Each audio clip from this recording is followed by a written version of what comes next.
Ladies and gentlemen, what's going on? I'm Nev from Nev's Tech Bits. Today I want to take a look at this piece of news. Mayor quits FCC committee saying it favors ISPs over public internet.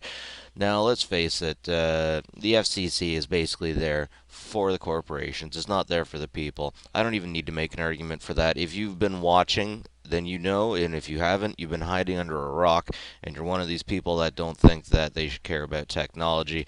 And I definitely recommend that you educate yourself because the generation coming up is going to need this like they're going to need water. A broadband deployment advisory group organized by the FCC is saying it's making it harder for citizens in towns to build and operate their own internet services. Well, that's exactly what's going on. Let's face it. Pat, a jet, Pat. Anyways, all he wants is stuff for his old buddies. I'm not sure if you know this, but he used to be a lawyer, the head lawyer for Verizon Wireless. And while I know that Trump says that you want rich people and experienced people to be doing this kind of work. Eventually, you get to the point where the rich don't understand the poor or the middle class at all. The middle class, which almost doesn't even exist in the USA, and we have a lot of other problems. A lot of other problems, like basically just friends helping friends, the old boy policy, and that definitely seems to be something going on here. The problem became particularly apparent at most recent meetings in Washington, D.C.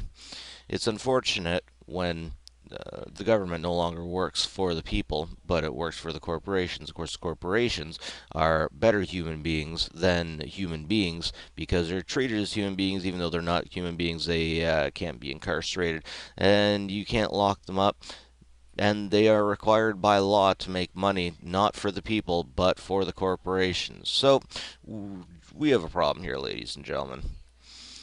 One working group, which did not have a single municipal representative among 30 plus participants, created a draft model stating in state code which included provisions to eliminate all municipal control over when, how, and whether to accept industry applications for infrastructure deployment.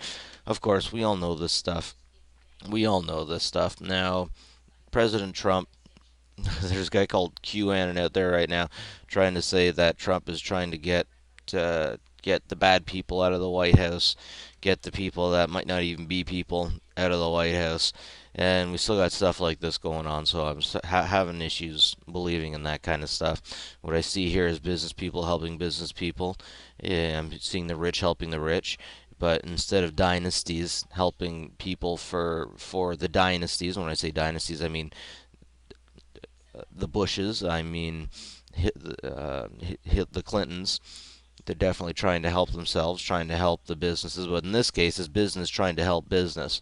So yeah, we're out of the frying pan and we're into another frying pan.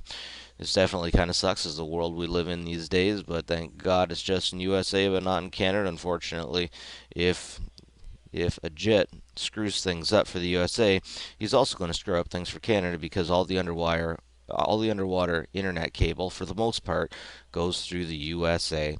So if they're getting throttled, I'm getting throttled. You want to get information from the USA, it's going to get throttled. So don't think just because you're outside of the USA this doesn't affect you.